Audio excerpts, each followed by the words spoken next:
하나님 말씀 보겠습니다. 하나님 말씀 두 본문인데 먼저 창세기 29장 20절 한 절 보겠습니다. 창세기 29장 20절 하나님의 말씀이라 합니다. 야곱이 라헬을 위하여 7년 동안 라반을 섬겼으나 그를 사랑하는 까닭에 7년을 며칠같이 여겼더라. 다른 한 본문 요한복음 14장 21절입니다. 요한복음 14장 21절 제가 읽어드리겠습니다. 나의 계명을 지키는 자라야 나를 사랑하는 자니 나를 사랑하는 자는 내 아버지께 사랑을 받을 것이요 나도 그를 사랑하여 그에게 나를 나타내리라. 아멘. 예, 지난주에는 라헬을 사랑한 야곱이 그 힘들었던 7년 세월을 단지 며칠같이 여겼던 그 원인이 라헬을 사랑했기 때문이었다라고 하는 그 사실을 통해서 그리스도인들이 그리스도를 위한 삶을 살아가는 데 있어서 겪게 되는 다양한 수많은 그런 고난과 환난을 이기는 비결도 보이지 않는 예수 그리스도를 사랑하는 것이다. 그것 때문에 가능하다라고 하는 것을 살피다가 중간에 멈췄습니다. 그래서 그리스도를 지난주에 살폈던 것은 그리스도를 사랑한다라고 하는 이것은 특별한 사람들에게만 해당되는 것이 아니라 그가 참된 그리스도인이라면 당연히 그리스도를 사랑하게 되어 있다. 그리스도를 사랑하지 않는다라면 그는 그리스도인이 아니다라고 성경은 말한다고 말씀드렸습니다. 또 그리스도를 향한 사랑은 성도들만 누리는 참된 그리스도인만 누리는 특권이지만 동시에 그것은 의무이기도 한다고 말씀드렸습니다. 그래서 그리스도를 향한 사랑이 우리가 다른 사람이나 또는 다른 일을 사랑하는 것과 어떻게 구별되는지 그리스도를 향한 신자의 사랑의 그 독특함을 구별됨을 말씀을 드렸고 또 참된 그리스도인이 그리스도를 사랑하는 두 가지 이유, 그리스도가 필요하기 때문에 또 그리스도께서 그리스도의 그 인격의 탁월함과 그 영광스러움 때문에 그리스도 자신의 그 사랑스러움 때문에 그리스도를 사랑한다라고 하는 것까지 말씀드리고 중단을 했습니다. 자, 오늘은 그렇다면 내가 정말 그리스도 교회를 다니고 있고 내가 스스로 그리스도인이라고 생각하지만 정말 성경에서 말하고 있는 것처럼 내가 그리스도를 사랑하는 사람이어서 참된 그리스도인이라고 하는 것을 어떻게 알 수 있는가? 그리스도를 내가 사랑한다고 하는 증거는 무엇인가? 라고 하는 것과 또 그 그리스도를 사랑한다라고 하는 것을 어떻게 표현할 수 있는지 또 그리스도를 사랑하는 자들에게 성경이 무엇을 약속하고 있는지 그 약속은 어떤 형태로 어떤 방식으로 우리에게 나타나는지 이런 내용들을 살펴보도록 합니다. 먼저 우리가 그리스도를 사랑하고 있다라고 하는 증거가 무엇이냐라는 겁니다. 지난주도 잠깐 말씀드렸지만 그리스도를 사랑하지 않고도 얼마든지 교회를 다닐 수 있고 자기 몸을 불사르게 내어줄 수도 있고 자기 전 재산을 다 털어서 자선을 하고 이런 선한 행위들을 할 수 있습니다. 그것은 그리스도를 사랑한다라고 하는 충분한 그런 증거가 되지 못해요. 그렇다면 내가 그리스도를 사랑하고 있다라고 하는 것을 말할 수 있는 내가 사랑하고 있다라고 생각할 수 있는 충분한 증거들은 무엇인가라는 겁니다. 첫 번째로 말씀드릴 수 있는 것은 우리가 그리스도의 임재를 진정으로 갈망하고 있는가를 살펴보면 알 수가 있습니다. 우리가 사람을 사랑할 때도 마찬가지예요. 누군가를 사랑한다면 우리의 소망은 항상 그와 함께 있고 싶어 하는 것입니다. 사랑하지 않는 사람과 함께 한 공간을 차지하고 있는 것처럼 고통스러운 게 없어요. 그런데 또 반대로 사랑하는 사람과 한 공간에 있지 못하는 것. 그래서 그와 떨어져 있을 수밖에 없는 것에서 오는 그 고통만큼 또 큰 고통도 없습니다. 그래서 우리가 누군가를 사랑하게 되면 항상 그와 함께 있고 싶어 합니다. 그의 임재를 갈망하고 그와 더 그런 깊은 교제를 나누고 싶어 한단 말이에요. 이런 것처럼 사랑이 가지고 있는 특징들을 가지고 살펴볼 때 우리가 정말 참된 그리스도인이라면 그리스도를 그렇게 그리스도의 임재를 갈망하는 모습을 통해서 그리스도를 사랑하는 것이 나타날 수밖에 없다라는 겁니다. 그래서 자신이 처한 곤고한 상황을 주님이 오셔서 헤아려 주시고 말씀해 주시고 또는 이런저런 것들을 고쳐주시고 위로해 주시고 은혜를 베풀어 주시기를 갈망하고 있다라면 그는 그리스도를 사랑하는 사람이라고 할 수가 있는 겁니다. 자신이 어떤 곤고한 형편 가운데 있든지 주님만 오신다라면, 주님만 내 곁에 계신다라면, 주님만 내 사정을 알아주신다라면 그것으로 모든 슬픔과 두려움과 외로움과 허무함과 무기력함과 의심이 사라질 수 있다라고 하는 생각을 가지고 자신이 처한 다양한 상황 가운데 아멘 주 예수의 오시옵소서라고 하는 그런 갈망이 그 마음 가운데 있다라면 그는 그리스도를 사랑하는 사람이에요. 뿐만 아니라 마지막 날에 우리 주님이 산자와 죽은 자를 심판하시기 위해서 오실 것을 갈망하고 있다면 그건 역시도 그가 그리스도를 사랑하는 사람이라고 말할 수 있는 충분한 증거가 됩니다. 주님을 주님으로 인정하지 않는 이 세상의 악함과 또 불의가 횡행하고 있고 악인이 기승을 부리고 공의가 뒤틀린 세상, 하나님을 향해서 신성모독의 말들과 그런 생각과 행동들이 난무하고 있는 이런 현실들을 보면서 마음이 상해하면서 주님이 오셔서 세상이 생각하는 그런 주님이 아니심을 드러내셔서 세상으로부터 주님이 합당한 영광과 존귀와 사랑을 받기를 원하는 그 갈망이 그 마음 가운데 있다라면 그는 그리스도를 사랑하는 사람이라고 말할 수가 있는 거예요. 주님의 임재를 갈망할 뿐만 아니라 또 그 주님을 만날 수 있는 그런 길과 방편을 사랑한다라면 그는 그리스도를 사랑하는 사람이라고 할 수가 있습니다. 그리스도를 만날 수 있는 길이라고 하는 것을 다른 말로는 은혜의 수단이라고 말할 수 있습니다. 즉 따라서 말씀을 사모하고 기도와 성례와 또 이런 것들이 시행되는 예배를 향한 그 사모함이 그가 그리스도를 사랑하는 증거가 될 수 있다는 거예요.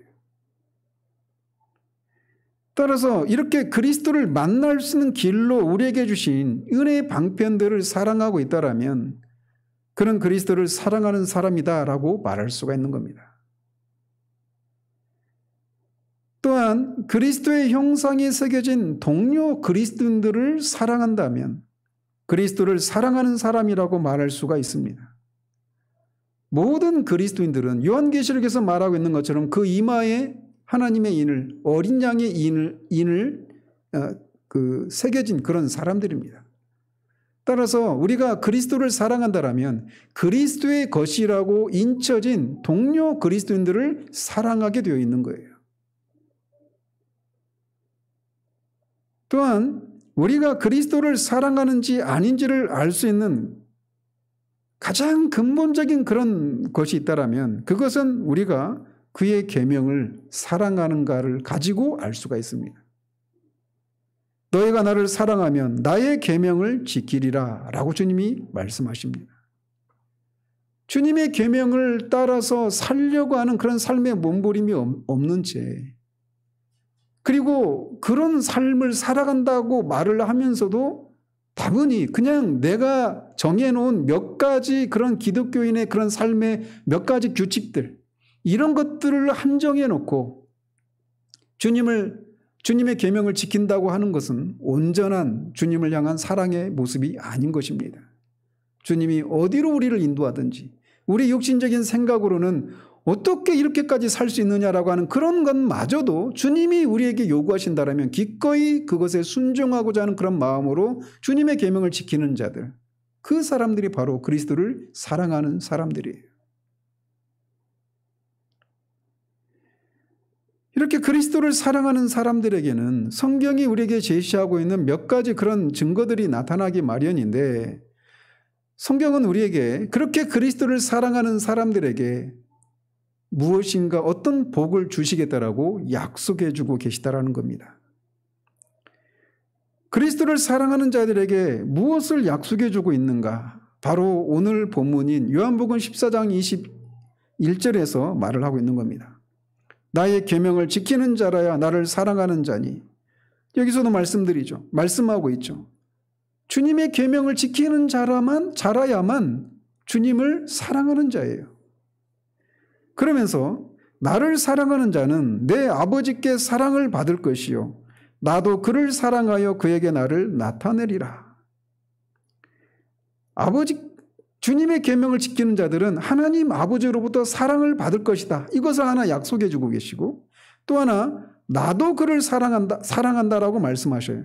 즉 하나님과 그리스도의 사랑을 받게 된다라는 것을 말씀해 주시고 마지막으로는 그에게 나를 나타내리라 라고 말합니다. 즉 그리스도를 사랑하는 자에게는 그리스도 자신을 나타내 주실 것이다 라고 말씀해 주고 계셔요. 여기서 우리는 많은 사람들이 여기에서 줄다리기를 합니다.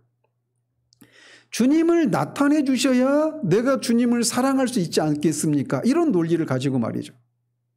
그러니까 내가 주님을 사랑하지 않고 있는 것은 주님이 나한테 주님을 나타내 주시지 않기 때문에 내가 사랑할 수 없다. 이렇게 생각하는 거예요.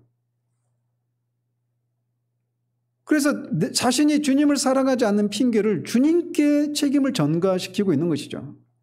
이것은 똑같이 하나님이 계시다라고 하는 것을 내가 알아야 하나님을 섬기고 하나님을 위해서 살지요라고 하는 생각을 가져요.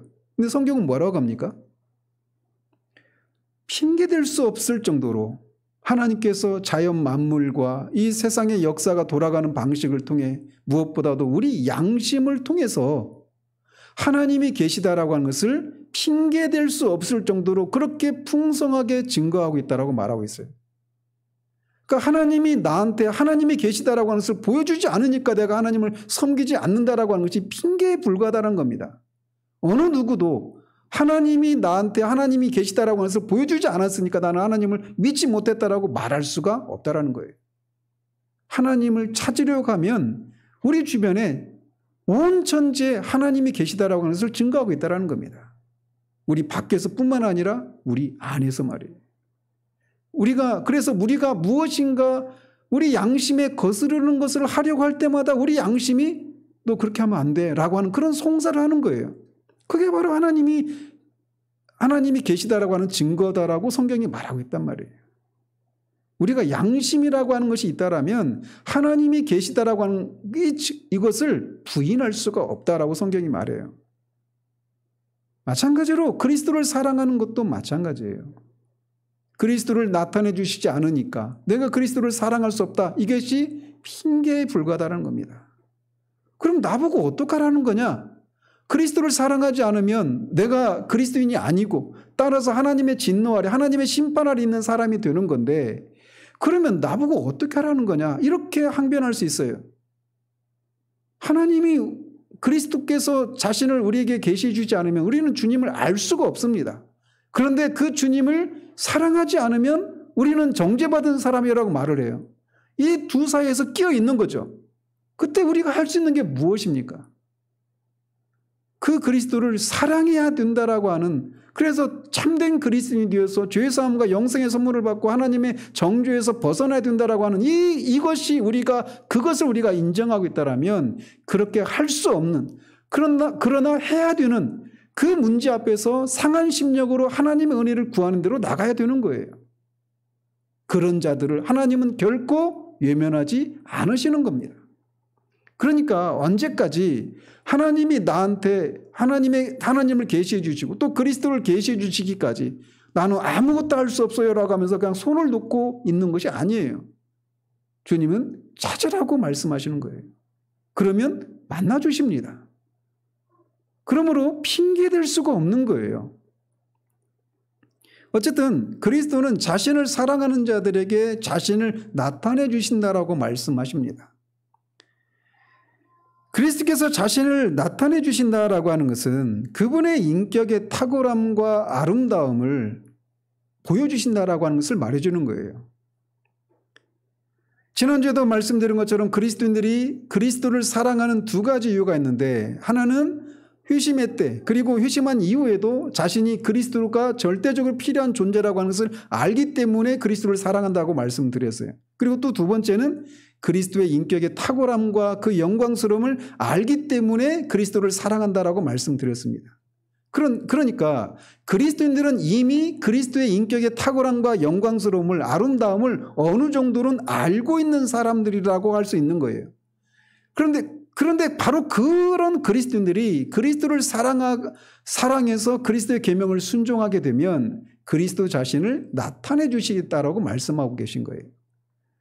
그러니까 그리스도의 인격의 탁월함과 아름다움과 영광스러움은 우리가 처음 회심할 때 그냥 모두 한꺼번에 아는 것이 아니라고 하는 것을 우리에게 말해주고 있는 것이죠. 그리스도를 아는 지식은 한 번의 체험으로 모두 알 수 있는 것이 아닙니다. 그것은 평생에 걸쳐서 지속되는 것입니다. 아니, 영혼 속에서도 그렇게 지속되는 거예요. 그렇기 때문에 사도 베드로는 오직 우리 주 곧 구주 예수 그리스도의 은혜와 그를 아는 지식에서 자라가라. 영광이 이제와 영원한 날까지 그에게 있을지어다라고 권면하는 겁니다. 계속해서 그리스도를 아는 지식에서 자라가는 거예요. 그리스도께서 당신 자신을 나타내 주신다라고 하는 것은 그냥 어떤 그리스도의 성품에 대해서 어떤 조직신학적인 신학적인 어떤 그런 사변적인 정보를 지식을 제공해 주신다 이런 의미가 아닙니다. 그리스도의 인격의 탁월함과 영광스러움을 우리가 경험한다, 맛보안다라고 하는 것은 그것을 통해서 그분의 임재의 달콤함을 우리에게 알게 해주시는 것을 의미하는 거예요. 그리스도께서는 이 땅을 떠나시면서 그의 제자들에게 세상 끝날까지 내가 너희와 항상 함께 하시겠다라고 말씀하셨습니다. 그런데 그리스도께서 분명히 그를 사랑하는 제자들에게, 그리스도를 사랑하는 당신의 자녀들에게 분명히 자신이 떠나지 않겠다라고, 그들을 떠나지 않으시겠다라고 말씀하셨는데 우리의 삶의 진짜 신앙생활을 한번 돌아보시면 그리스도께서 나를 떠나신 것 같은 그런 시기를 우리가 종종 경험한단 말이에요. 아니 어쩌면 그리스도께서 나와 함께 하신다라고 하는 그런 주님의 그리스도의 임재를 우리가 인식하는 시기보다도, 그런 시간보다도 그 그리스도의 임재를 인식하지 못하는 시기가 훨씬 더 긴 것처럼 보이는 것이 솔직한 우리들의 모습입니다. 그래서 그리스도를 사랑하는 사람들도 여러 가지 이유로 그리스도께서 그들을 떠나신 것 같은 그리스도의 임재의 부재를 느끼는 때가 종종 있어요. 여러 가지 이유로 말이죠. 그럴 때 영혼이 느끼는 그 두려움과 슬픔을 무엇과 비교할 수 있을까요?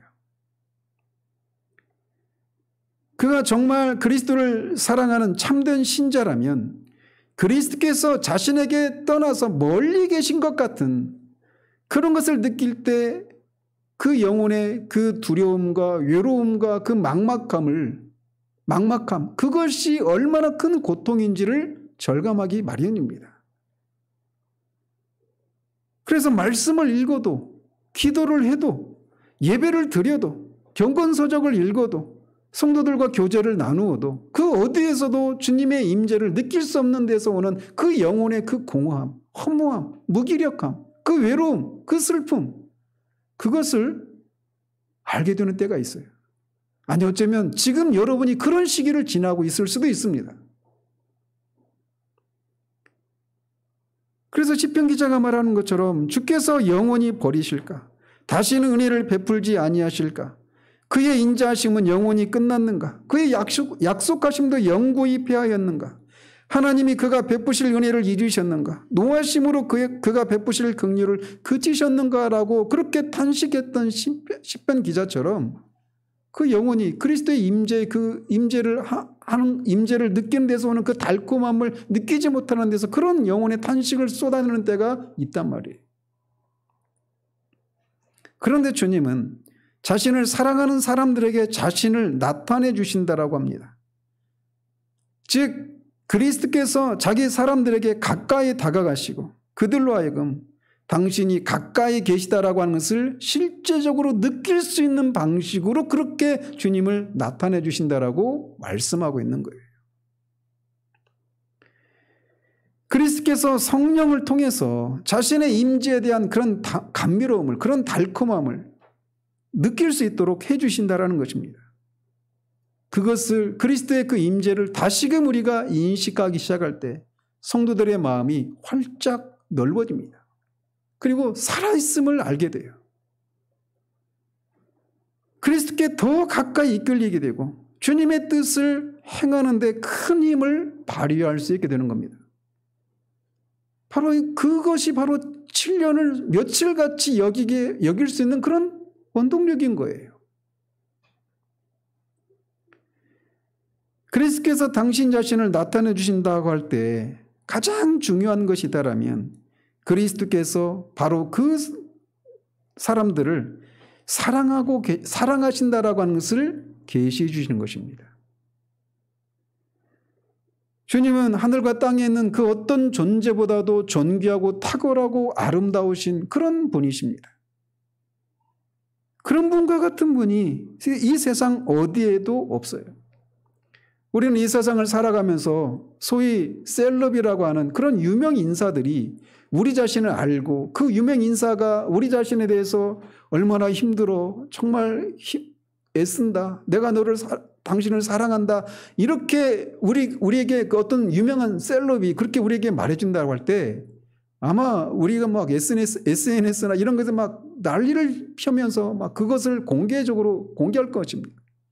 그리고 그런 어떤 위로를 받고 그런 격려를 받고 용기 백배해서 우리의 삶을 힘있게 살아갈 거예요. 그런데 그리스도는 이 세상 어떤 셀럽하고도 비교할 수 없는 그런 분이시란 말이죠. 근데 그분이 바로 우리를 사랑하신다라고 하는 것을 우리에게 나타내 주실 때 그것은 정말 우리가 감당할 수 없는, 이 세상이 알 수도 없고 이 세상이 줄 수도 없는 그런 참된 기쁨과 만족과 평강을 우리에게 가져다 주는 거예요.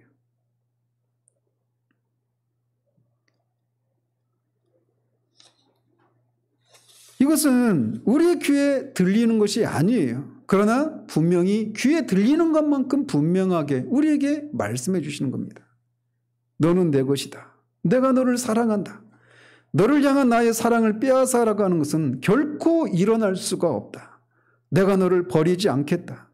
너는 내게 소중한 존재다. 내 아버지도 너를 사랑한다. 그러니 풀이 죽어 있지 말아라. 의기소침해 있지 말아라. 두려워하지 말고 낙심하지 말고 오히려 즐거워하고 기뻐하라 라고 하는 그런 음성을 우리에게 들려주실 때 우리가 용기 백배할 수 있는 거예요. 우리가 어떤 곤고한 상황 가운데 있어도 그 상황 가운데 있는 우리를 향해서 주님이 여전히 내가 너를 사랑한다라고 말씀해 주실 때 우리는 더 이상 그것이 우리를 짓누르는 그런 어떤 것이 되지 못합니다. 그것이 죽음이라 할지라도 인생이 겪는 것 중에 가장 큰 고통이 죽음 아니겠어요? 그런데 그 죽음마저도 그리스도께서 우리를 사랑하신다라고 하는 그것이 우리 가운데 있을 때 죽음마저도 우리는 용기 있게 맞설 수 있게 만든단 말이에요. 그러니 이 땅을 살아가면서 우리가 겪는 그 어떤 어려움과 공고한 상황이라 하더라도 그리스도께서 여전히 우리를 사랑하신다라고 하는 것이 우리 가운데 있을 때 우리는 세상이 감당할 수 없는 사람들이 되는 겁니다.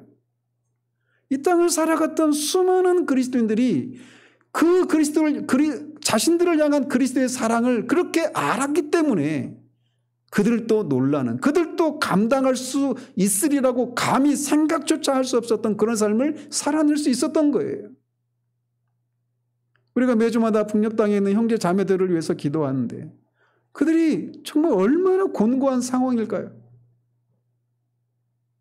주님을 믿는 것 그 자체가 정치 교화소에 끌려가서 다시 나오지 못하는 그런 생명을 위협받는 그런 일이에요. 그런 상황에다 지금 코로나까지 겹쳐 있으니 우리가 감히 상상할 수 없는 그런 고통 가운데 있을 거란 말이에요. 그런데도 그런 속에서 살아낼 수 있는 비결이 무엇일까요? 그들을 향한 그리스도의 변함없는 사랑 때문에 가능한 거예요. 신자를 향한 그리스도의 사랑이 여전히 우리에게 피상적이고 남 얘기 같고 먼 얘기처럼 들린다라면 여러분은 여러분의 영혼의 상태를 심각하고 진지하게 돌아봐야 돼요. 그리스도는 그렇게 그리스도를 사랑하는 자들에게 내가 너를 사랑한다라고 하는 그들을 향한 그리스도 자신의 사랑을 그들에게 부어주시는 거예요. 그렇다면 그리스도는 왜 당신을 사랑하는 사람들에게 자신을 이런 방식으로 나타내 주실까요? 거기에는 두 가지 이유가 있는데, 하나는 그분을 사랑하는 자들을 주님이 사랑하시기 때문에 그렇습니다. 그래서 주님의 사랑은 마치 마음속에 불이 있는 것 같이 그것을 그들에게 쏟아내지 않으면, 나타내지 않으면 견딜 수 없는 그런 사랑이 주님 안에 있기 때문에 그래요. 하나님의 자녀들을 향한, 하나님의 백성들을 향한 하나님의 사랑을 가장 잘 드러내고 있는 구절이 있다라면 저는 감히 말하건대 호세아서라고 말을 해요. 호세아서 11장 8절에 하나님은 패역한 이스라엘 향해서 이렇게 막 애걸하시듯이 이렇게 말씀하십니다. 에브라임이여 내가 어찌 너를 놓겠느냐, 이스라엘이여 내가 어찌 너를 버리겠느냐, 내가 어찌 너를 아드마같이 놓겠느냐, 어찌 너를 스보임같이 두겠느냐, 내 마음이 내 속에서 돌이키어 나의 긍휼이 온전히 불붙듯 하도다. 패역한 이스라엘을 향해서도 하나님의 마음이 그들을 향한 긍휼이 막 불붙듯이 일어난다라는 거예요. 자꾸만 하나님으로부터 멀어져 가고 있는 그들을 향해서 주님이 그렇게 말씀하시는 겁니다. 즉 주님은 당신을 사랑하는 자들을 향해서 그 사랑을 나타내지 않으시고는 견딜 수 없는 그 불붙는 사랑이 주님 안에 있기 때문에 당신을 사랑하는 자들에게 당신의 사랑을 나타내 주신다라는 거예요. 뿐만 아니라 주님이 그렇게 약속하셨기 때문에 주님을 나타내 주시는 겁니다. 오늘 본문에서도 말하고 있는 것처럼 나를 사랑하는 자는 내 아버지께 사랑을 받을 것이요 나도 그를 사랑하여 그에게 나를 나타내리라. 이것은 그리스도께서 하신 약속입니다. 그분은 약속하신 것을 반드시 이루시는 분이십니다. 그래서 당신을 사랑하는 자들에게 자신을 나타내 주시겠다라고 약속하셨기 때문에 그 약속에 성실하신 주님이 반드시 그 약속을 따라서 당신을 사랑하는 자들에게 자신을 나타내 주시게 되어 있는 거예요. 자, 그렇다면 주님은 이렇게 당신을 사랑하는 자들을 향한 사랑 때문에, 그리고 그렇게 약속하신 것 때문에 당신을 사랑하는 자들에게 나타내 주시는데, 그렇게 자신을 나타내 주실 때 어떤 방식으로 나타내 주시는가라는 것을 말씀드리면 이렇습니다. 첫 번째로는 그리스도께서 분명히 자신을 사랑하는 자들에게 자신을 나타내 주시는데 그것이 부분적으로만 혹은 희미하게만 나타난다라는 겁니다. 왜냐하면 그리스도인이 이 땅에 사는 동안은 그리스도의 완전한 나타나심을 감당할 수가 없기 때문에 그래요. 만약 그리스도께서 자신의 온전한 영광을 지금 우리에게 보여주신다라면 우리는 그것을 감당하지 못하고 다 죽고 말 것입니다. 민수기 16장에 만나를 하나님이 주시는데 그 만나가 해가 비치면 그 만나가 쓰러지더라 이렇게 말을 합니다. 만나가 해를 감당할 수가 없는 거예요. 그런 것처럼 우리의 이 썩고 부패하고 연약한 이 육체로는 주님의 그 온전한 영광과 그분의 인격의 탁월함과 그 아름다움을 감당할 수가 없어요. 우리를 향한 주님의 그 사랑을 우리가 다 담아낼 수가 없단 말이에요. 그렇기 때문에 이 세상에 사는 동안 분명히 당신을 사랑하는 자들에게 당신 자신을 나타내 주시지만 그 나타내심이 부분적이고 희미할 수밖에 없다는 겁니다. 상대적으로 비교해서 말씀을 드리는 거예요. 그럼에도 불구하고 그 나타내심은 분명히 진실한 것이고 온전한 것이고 우리를 살리기에 충분한 것이죠. 그러나 우리가 장차 그리스도를 얼굴과 얼굴을 맞대고 그분과 같이 우리가 순식간에 변화되는 순간 그 영광스러운 몸을 입게 되었을 때 그 나타날 그리스도의 영광과 비교하면 이 땅에서 우리가 주님이 우리에게 나타내 주시는 그분의 영광, 그분 자신은 부분적이고 희미할 수밖에 없다라는 겁니다.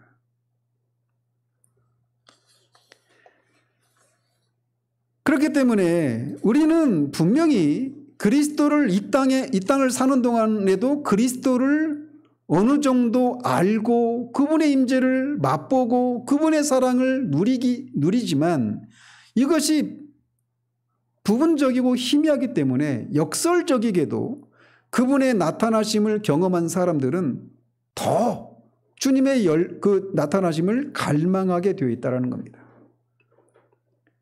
그러니까 신앙생활하면서 자신이 소위 그 자신이 늘 내가 가장 주님 앞에서 가장 은혜가 충만했던 그런 때를 기준으로 삼으면서 내가 옛날에는 그렇게 충만하고 주님을 위해서 주님을 향한 그런 사랑이 내 안에 가득했는데 나를 향한 주님의 사랑이 너무 실제적이었고 그것 때문에 내가 얼마나 삶을 역동적으로 살아냈는가 이것을 그냥 과거의 기억으로만 붙들고 있는 경우들은 지금 우리가 정상적인 상태가 아니라고 하는 것을 말해주는 거예요.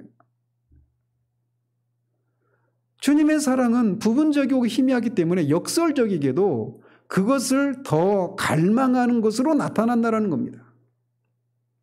그 토저가 말했던 것처럼 그리스도 안에서 그리스도인의 그 역설에 대해서 말하면서 이미 주님을 찾았는데 또 찾고 있고 주님을 이미 소유했는데 또 더 소유하기를 원하는 것이 정상적인 그리스도인의 모습이라고 말하는 이유가 바로 여기에 있는 것입니다. 그러면서 그런 면에서 오늘날 우리 자신과 우리 시대를 우리가 살고 있는 이 시대 가운데 얼마나 많은 그리스도인들이 주님을 이런 이유 때문에 주님의 그 영광의 그 탁월하심과 아름다움 때문에 그분의 임재 그 달콤함을 맛보았기 때문에 또 그분의 사랑을 더 깊이 알고자 하는 그런 것 때문에 주님을 찾고 갈망하는 이런 모습을 띠는 사람들이 얼마나 있는지를 돌아봐야 되는 겁니다. 오늘날에는 온통 주님을 섬기는 이유가 주님을 찾는 이유가 내가 처한 어떤 공고한 상황 가운데서 벗어날 수 있는 그런 은혜를 주시기를 위해서만 찾고 있는 것은 아닌지 또는 옛날에는 내가 그 주님의 사랑을 알고 있었지만 지금 현재로는 그냥 다 나도 왕년에 그랬어라고 하는 그런 생각만 붙들고 있는 것은 아닌지 우리가 돌아봐야 하는 거예요.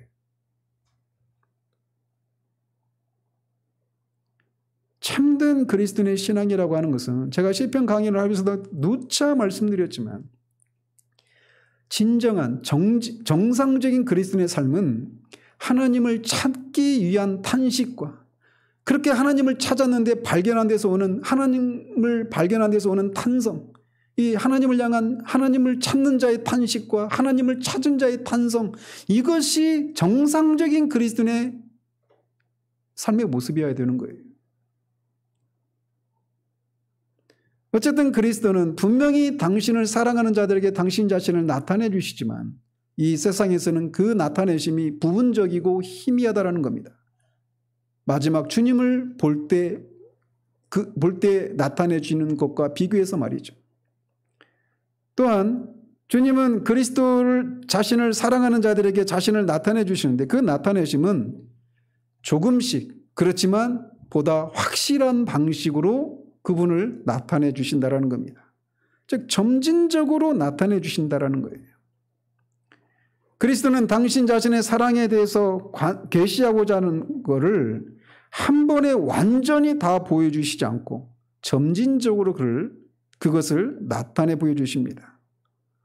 그래서 어떤 일을 통해서 조금 그것을 보여주시고 또 다른 일을 통해서 우리에게 그것을 또 보여주시고 이런 방식으로 우리를 보여주시는 거예요. 때로는 그런 것을 거두어 가셔서 또 우리로 하여금 상한 심령으로 그것을 찾게 하시고 그런 과정을 통해 또 주님의 그 사랑을 주님의 어떠하심을 또 우리에게 보여주시는 이런 방식으로 조금씩 그렇게 보여주신다라는 겁니다. 그래서 결국은 그런 과정을 계속하시면서 그분이 어떤 분이신가를 여기서 조금 저기서 조금 보여주시는 것입니다. 그리고 마침내 영광 중에 당신 자신을 완전하게 드러내실 때까지 그렇게 하십니다. 또 그렇게 주님을 나타내 주실 때는 마치 밤이 지나고 아침이 찾아오는 것처럼 그렇게 감미로운 방식으로 우리에게 보여주십니다. 특별히 오랫동안 그분의 임재를 거두어 가신 일이 있은 후에는 더욱 그렇게 하십니다. 영원히 그리스도를 오랫동안 찾아왔는데도 불구하고 그를 발견하지 못해서 말할 수 없는 두려움과 의심과 외로움과 슬픔으로 낙담에 있어서 그분의 그런 상태 가운데 있을 때 그분의 영광의 빛을 보여주실 때 그것은 얼마나 감격스럽고 감미로운 것인지요. 주님의 영광의 빛이 우리 영혼의 어두운 영혼에 비치게 될 때 우리는 그리스도께서 여전히 우리를 사랑하신다라고 하는 것을 다시금 확인하게 됩니다. 그분이 나를 잊으셨던 것이 아닌 것을, 아니 잊으실 수 없다라고 하는 것을 알게 됩니다. 또 그분은 자신을 사랑하는 자에게 어느 때는 우리가 그 주님의 그 어떠하심을 잃어버렸다고 생각하고 그런 것 때문에 느끼는 영혼의 고통 때문에 주님의 임재를 다시금 갈망하는 그때 바로 그 순간에 주님의 임재를 다시 나타내 주실 수도 있습니다. 특별히 우리가 갓 회심할 때는 그런 방식으로 우리를 다루십니다. 그래서 회심할 때는 우리가 막 회심하고 나면 말할 수 없는 그런 막 기쁨이 막 찾아오잖아요. 주님을 더 알고 싶고 주님과 함께하고 싶고 막 기도할 때도 주님의 임재가 너무 생생하고 말씀을 들을 때도 모든 말씀이 달콤하고 찬송을 부를 때도 온통 마음이 충만합니다. 기쁨으로 가득해요. 주님이 모든 것을 통해서 말씀하시고 모든 것 속에 모든 장소에 주님이 계신 것 같고 그런 주님이 인도하시는 손길을 막 봅니다. 커버할 수 없는 방식으로 말이죠. 그러다가 주님이 더 이상 말씀해 주시지 않는 그런 침묵을 경험할 때 세상을 다 잃어버린 것 같은 그런 고통을 겪습니다. 그럴 때 다시금 주님의 사랑을 간구할 때 하나님은 속히 응답하셔서 다시금 주님의 음성을 들려주시고 주님의 어떠하심을 우리에게 보여주셔요. 제가 지금 이런 얘기를 하는 것이 그냥 먼 얘기고 어떤 특별한 사람들의 얘기처럼 들린다라면 다시 한번 말씀드리지만 참된 신앙은 바로 그런 것이라고 하는 것을 정말 아시고 정말 그냥 내가 지금까지 생각해왔고 내가 지금까지 알아왔던 그런 신앙이 참된 것이 아니었다라고 하는 것을 인정하고 지금 제가 말씀드리는 것을 나도 알기를 소망하며 나아가는 일들이 있기를 바랍니다. 진짜 신앙은 살아계신 인격체신 하나님과의 만남이에요. 그분을 알고 그분과 교제를 나누는 것, 그것이 진짜 그리스도인의 삶인 거예요. 거기에서 우리가 세상을 이길 수 있는 힘이 거기에서 나오는 겁니다. 하루하루 내가 살아있다라고 하는 것을 확인하고 주님을 섬기는 이 삶이 예배를 드리고 기도하고 경건 생활을 가지고 이런저런 어떤 기독교적인 삶을 살아가는 그 모든 것들이 결코 의무에만 그치지 않고 그것이 무겁기만 하고 하기 싫은데 하지 않으면 안 되는 그 어떤 것이 아니라 그것들 속에서 나타나는 보이지 않지만 분명히 계신 그 하나님과의 그 만남 속에서 오는 그 달콤함과 그 기쁨을 실제로 맛보고 누리는 것, 그게 진짜 신앙생활인 거예요.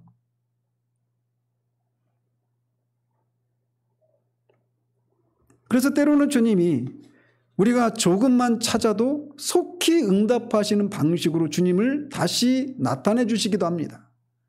그러나 때로는 근데 대부분 그런 것은 그가 갓 회심한 그런 때 그러기가 쉬워요. 항상 그렇다라는 건 아닌데 일반적으로 그렇다라는 겁니다. 그러나 때로는 오랜 시간이 지난 후에야 그렇게 주님의 어떠하심을 다시 나타내 주시기도 하십니다. 어떤 사람들은 그리스도를 찾기 시작하는데도 오랜 시간이 걸리고 그리스도를 발견하는데도 오랜 시간이 걸리기도 합니다. 그래서 그런 사람들은 오랜 시간이 흐른 다음에야 주님의 임재를 나타내 주시기도 하셔요. 그런 시간을 두시는 이유는 그가 주님을 찾는 그런 동기가 선한지, 그가 정말 주님을 찾고자 하는 것인지, 이거를 테스트하는 그런 시간이기도 합니다. 주님이 여리고로 향하는 그 길에서 맹인 소경 두 사람을 만납니다. 그래서 다윗 아들 예수야 하면서 막 달려와요. 당연히 그렇게 앞을 못 보는 사람이니 당연히 자신의 눈이 떠지는 것, 그게 그 사람의 가장 첫 번째 그런 주님을 찾는 이유여야 하지 않겠어요? 당연히 그것을 그렇게 생각하겠죠. 근데 주님이 그렇게 물어요. 내가 너에게 뭘 해주기를 원하느냐라고 말이죠. 보여지는 현실이 그가 그것을 가장 첫 번째로 원하는 것을 말해주는 것이 아닐 수 있다라고 하는 것을 그런 질문을 통해서 말씀해 주시는 거예요. 소경이면 당연히 눈이 떠지는 것을 원한다라고 말해야 하지. 그것을 가장 첫 번째 어떤 주님을 찾는 이유이지라고 우리가 당연하게 생각할 수 있지 않겠습니까? 근데 주님은 그렇게 묻는 거예요. 네가 정말 내가 너에게 뭘 해주기를 원하느냐고 말이에요.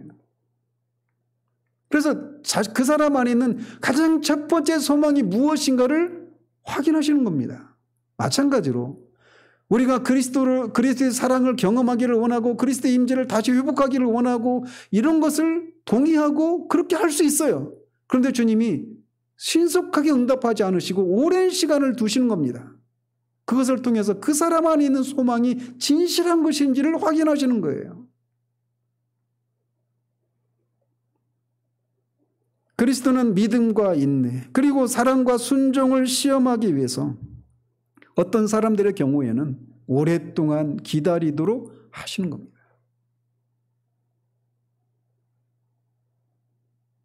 때로는 그리스도께서 당신을 사랑하는 사람들에게 자신을 나타내 주실 때 갑자기 기대하지 않았던 때 부지 중에 그렇게 나타내 주십니다.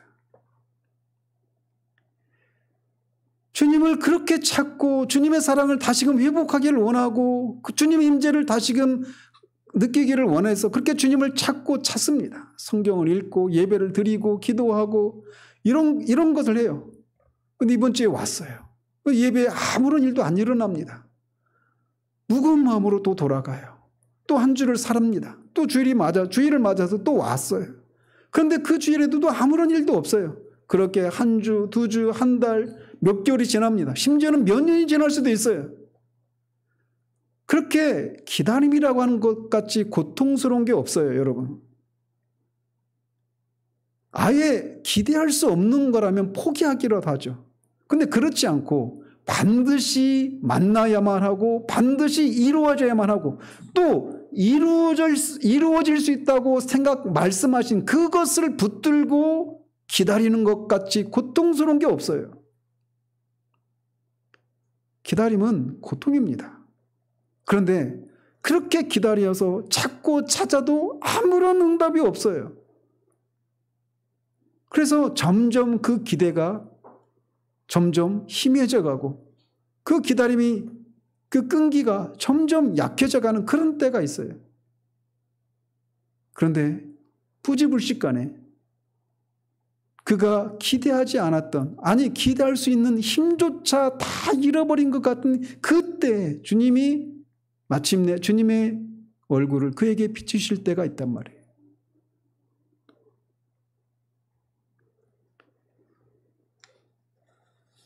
그분은 자신의 뜻대로 이런 방식으로 신속하게 또는 오랜 시간을 두고 또는 갑자기 부지불식간에 그렇게 당신 자신을 나타내 주시기도 하십니다. 그런데 어느 때 어떤 상황 가운데서 당신을 나타내 주시든 간에 한 가지 공통점이 있는데 그게 뭐냐면 그 사람에게 가장 적절한 때에 주님을 나타내 주신다라는 거예요.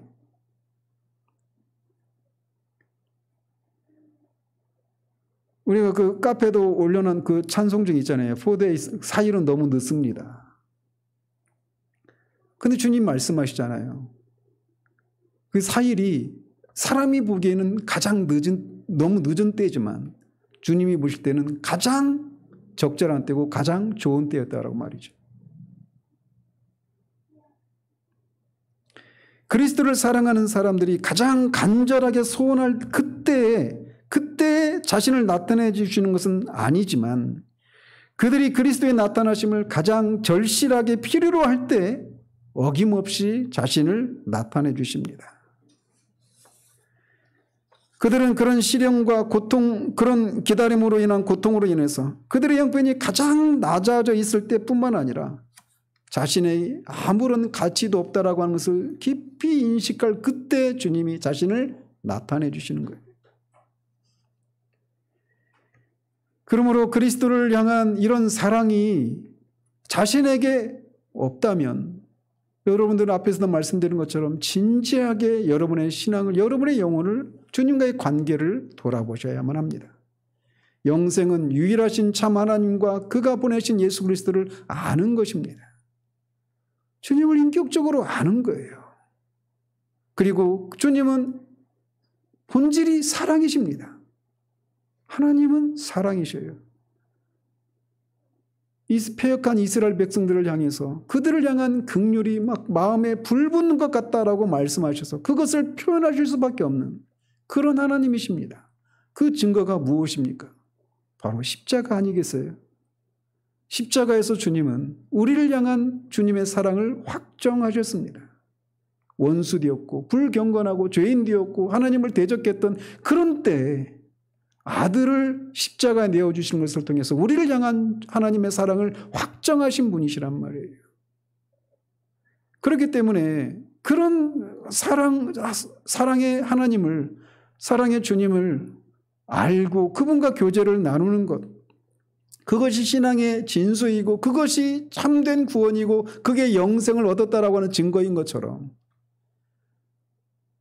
우리가 지난주와 오늘 살핀 그런 말씀들을 통해서 내가 정말 그리스도를 사랑하는 사람이 아니라면 정말 하나님 앞에 우리 영혼의 상태를 정직하게 아리고 주님의 은혜를 구하는 그런 삶이, 그런 시작이 있기를 바랍니다. 누구든지 주를 사랑하지 아니하면 저주를 받을지어다라고 사도가 말합니다. 사랑의 사도가 이렇게 말을 해요. 그 사랑을 맛보면 세상이 그 사랑을 맛보기 전까지는 저 역시도 교회를 다녔지만 억지로 다녔습니다. 저는 어떤 초자연적인 그런 그 경험도 있었어요. 기도하다가 낫기도 하고.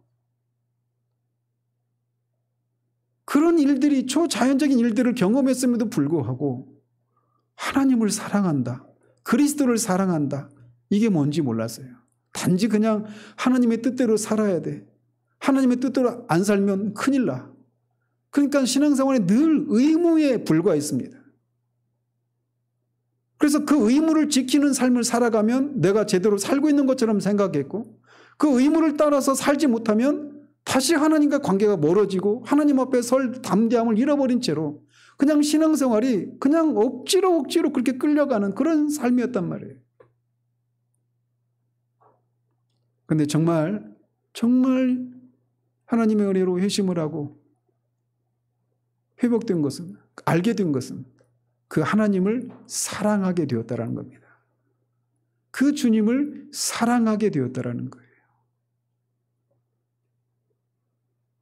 그러므로 이런 말씀, 누구든지 주를 사랑하지 아니하면 저주를 받을지어다라고 하는 이 엄정한 말씀을 깊이 새기고 즉시 죄에서 돌이켜서 예수 그리스도와 입맞추시는 여러분이 되시기를 바랍니다. 또 한때 그리스도를 사랑했지만 지금은 그 사랑이 식어진 분들이 분명히 여러분들 중에 계실 거예요. 저는 이 코로나 사태를 지나면서 정말 얼마나 많은 사람들이 지금 영적으로 침체되어 있고 곤고한 상황을 지나고 있는지 정말 절감하게 됩니다.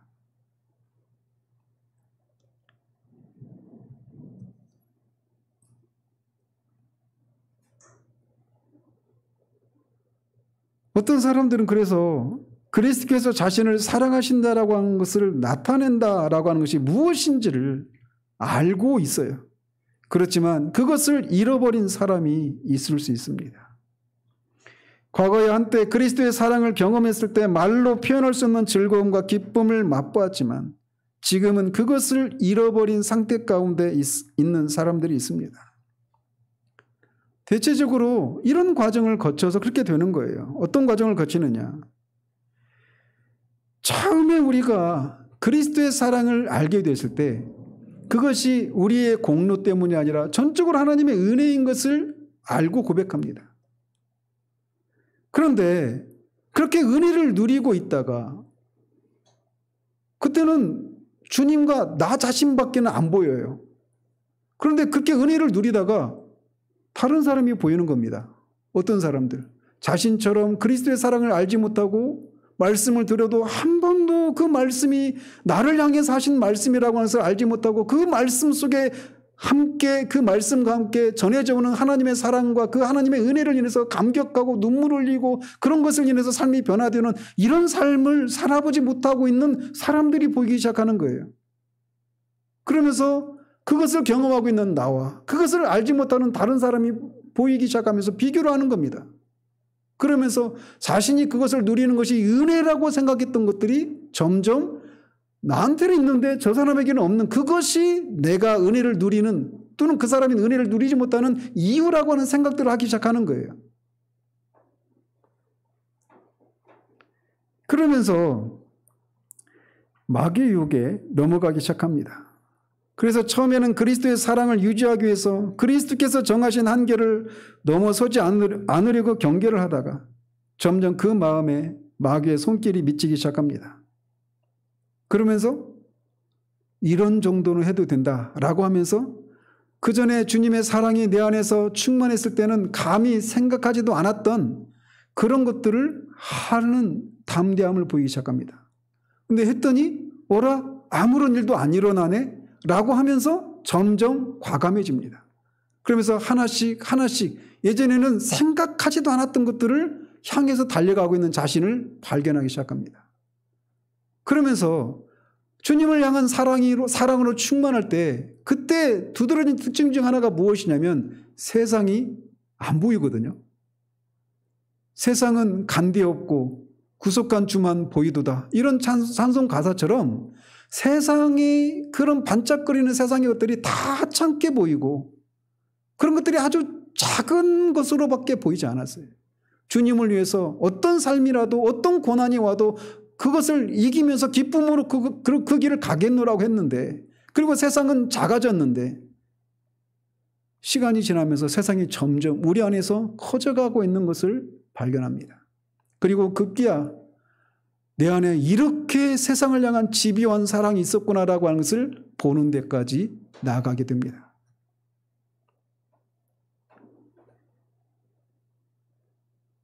다 잃어버린 줄 알았던 세상의 맛이 다시 달게 느껴지기 시작하고 세상을 향한 사랑이 활활 불타오르기 시작합니다. 그것이 처음부터 죄악된 방식으로 우리에게 다가오는 게 아니에요. 정상적입니다. 즉 자녀를 양육하는 과정에서 또는 우리가 어떤 인생으로서 살아가면서 겪게 되는 여러 가지 어떤 문제들 앞에 설 때 그 문제를 해결하고자 하는 그런 일상적인 어떤 일들이 있잖아요. 이런 것들이 주님이 말씀하신 것처럼 이생의 염려 이런 것들이 정상적인 것으로부터 시작된 것인데 이게 점점 우리의 마음을 굳어지게 하고 무감각하게 만들어 가기 시작합니다. 그 사람 안에 그리스도를 향한 불이 전혀 없는 건 아니지만 세상을 향해 활활 타오르는 불꽃 같은 것이 아니라 겨우 꺼지지 않은 채 남아있는 불씨처럼 미약하기만 합니다. 죽은 줄 알았던 세상을 향한 사랑이 이렇게 활활 타오르고 자신 안에 세상에 대한 사랑이 이렇게 강렬했나라고 생각될 정도로 그런 자신의 상태를 발견하면서 소스라쳐 놀랍니다. 한꺼번에 세상이 우리를 사로잡지 않습니다. 조금씩 조금씩 세상이 우리 영역을 장악해 가는 것이죠. 그런 상황 가운데 있을 때 주님의 임재를 거두시는 것은 너무 당연한 것 아니겠습니까? 혹은 주님이 그런 상태 가운데 있을 때 우리에게 얼굴을 비추실 때는 언짢은 표정으로 우리를 바라보실 거예요. 근데 심지어는 어떤 때는 그것마저도 안 보일 때가 있어요. 여러분은 이미 처음 사랑을 잃어버렸고, 처음 대면했던 그리스도의 사랑을 잃어버렸고, 그리스도의 사랑을 처음 맛본 것도 잃어버린 것입니다. 그렇다고 해서 교회를 떠나느냐, 예배를 안 드리느냐, 성경을 안 읽느냐, 개인적인 기도 생활을 안 하느냐, 그것도 아니에요. 경건의 모양은 분명히 있지만 경건의 능력은 없는 겁니다. 그런데 이런 상태가 오래 지속되고 나만 그런 게 아니라 옆에서도 다 그렇게 살고 있을 때 그것을 이상하게 여기지 않고 그것 때문에 마음이 조급해하지도 않습니다. 언젠가는 주님이 다시 나를 찾으실 거야 라고 하는 막연한 기대와 이런 영적인 관성의 법칙에 따라서 지난주에도 교회 나왔으니까 이번 주에도 교회 나오고 어제도 성경 읽었으니까 오늘도 성경 읽고 어제도 기도했으니까 오늘도 기도하는 겁니다. 그냥 영적인 관성의 법칙에 따라 살 뿐이에요. 거기에 어떤 생기도 어떤 주님의 사랑도 인식하는 것이 느끼는 것이 없어요. 그래서 간헐적으로 내가 이러면 안 되지 라고 생각하면서 그 생각이 잠시는 그것 주님의 그 임재와 주님의 사랑과 주님과 그 생생한 교제를 회복하기 위해서 열심을 내지만 또 무기력에 빠지고 맙니다.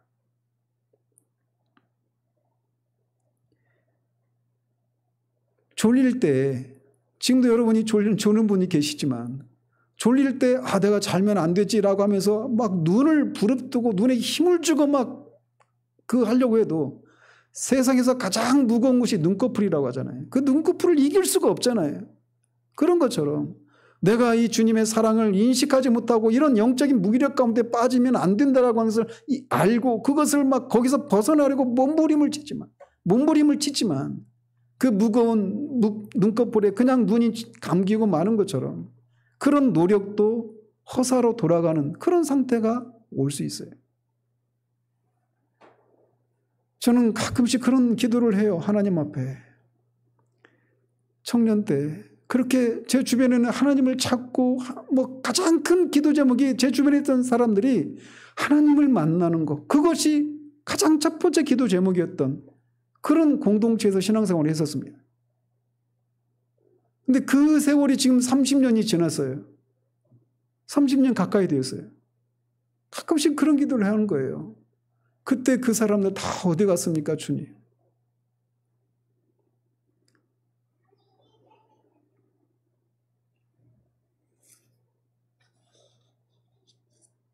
만약 여러분이 지금 그런 상황 가운데 있다라면 그것을 가볍게 여기지 않으시기를 바랍니다.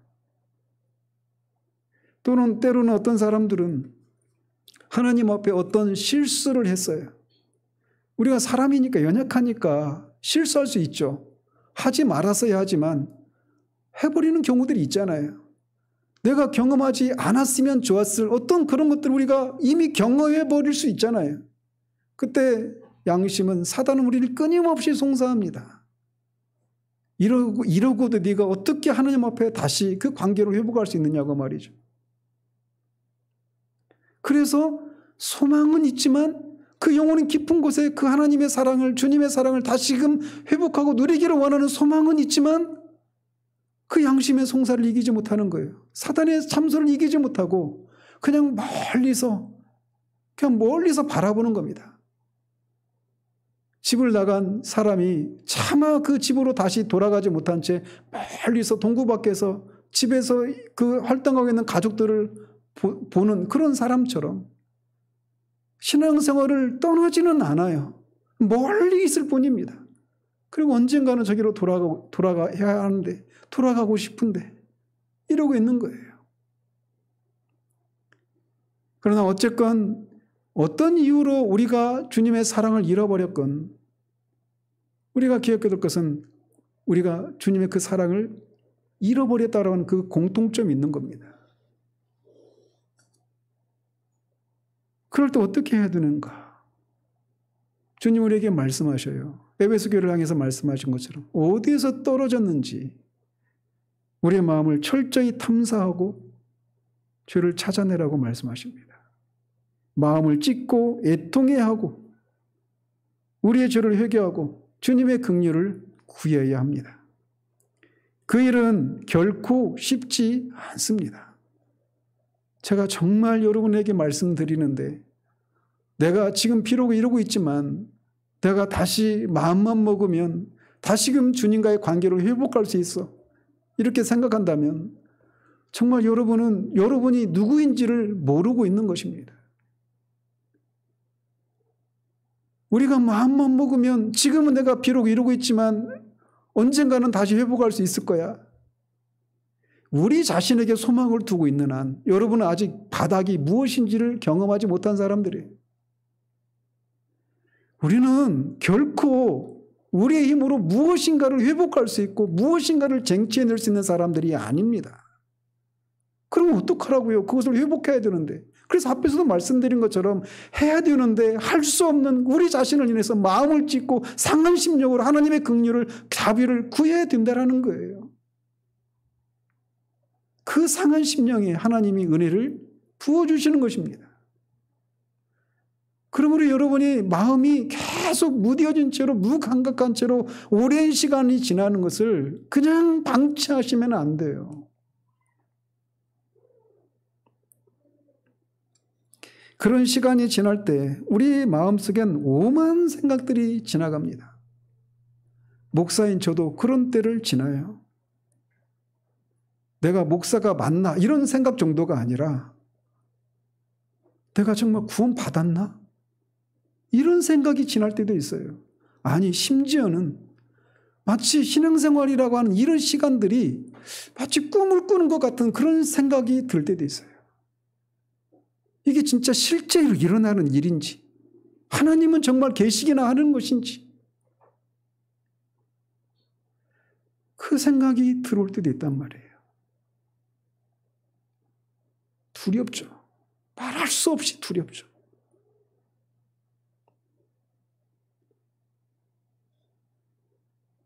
그러나 주님은 사랑이십니다. 그리고 약속에 성실하신 분이십니다. 그래서 당신의 자녀들이 어떤 이유로든지 그 주님과의 관계를 잃어버리고 그 사랑을 현재적으로 누리지 못하는 상태에 이른 이유가 어떤 것이든 간에 내가 지금 이런 것이 나로 인해서 생겨난 것이고 또 주님과의 관계를 반드시 회복해야 된다라고 하는 이런 생각을 가지고 어떤 대가를 치르더라도 주님이 나를 어떻게 다루시든지 주님과의 관계를 다시금 회복하고 주님의 사랑을 누릴 수만 있다라면 어떤 것이라도 치르겠다라고 하는 그런 마음의 각오로 마음을 찢고 주님의 긍휼을 자비를 구하는 자들을 결코 외면하지 않으십니다. 그런 사람에게 주님이 언제나 거기 계신 주님의 사랑을 다시금 나타내 보여주십니다. 그 사랑이 다시금 우리 가운데 회복될 때 그때의 그 감격은 이 세상의 어떤 그 감격된 그런 것으로도 설명할 수 없는 것입니다. 그렇게 내 마음을 사로잡고 세상을 향해서 흘러갔던 그 마음이 전부인 것 같았던 우리 마음을 역전시키시고 우리 안에 여전히 주님을 향한 그 사랑이 있음을 확인시켜 주십니다. 주님의 영광을 보기 전까지는 웃을 수 없는 그 주님의 영광을 보기를 원하는 그 마음을 다시금 회복시켜 주시고 주님을 위해서 살 수 있는 힘을 공급해 주시는 거예요. 그러므로 우리가 지난주와 오늘 이렇게 두 번에 걸쳐서 야곱이 그렇게 힘들고 고난의 세월을 7년같이 여길 수 있었던 그 사랑의 힘이 주님을 향한 사랑, 우리를 향한 주님의 사랑이 다시금 우리 가운데 회복되어져서 정말 다시금 우리의 삶이 모든 삶의 영역에 생기가 다시금 돌고 우리가 어디에 있든지 무엇을 하든지 우리를 향한 주님의 사랑을 우리가 확인할 수 있어서 그 어떤 것도 넉넉히 이기면서 정말 며칠같이 여겨지는 그런 은혜가 우리 가운데 다시금 회복되어지기를 우리 주님의 이름으로 축원드립니다. 기도하겠습니다. 하나님 아버지, 저 자신부터 하나님 정말 주님을 향한 사랑이, 우리를 향한 주님의 사랑이 현재적으로 다시금 회복되어지는 은혜를 하나님 허락해 주시기를 소원합니다.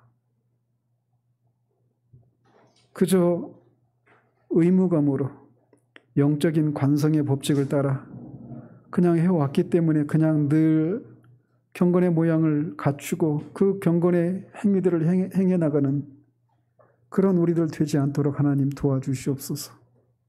다시금 정말 주님을 위한 삶이 힘들고 정말 녹록지 않은 그런 삶이지만 그럼에도 불구하고 주님을 사랑하기 때문에 또 그렇게 사랑하는 자들에게 나타내 주시는 그 주님의 사랑 때문에 그 모든 상황들을 넉넉히 이기며 기쁨으로 충성되게 감당해 나가는 그런 우리 모두 될 수 있도록 주님 도와주시기를 원합니다. 예수 그리스도 이름으로 기도합니다. 아멘.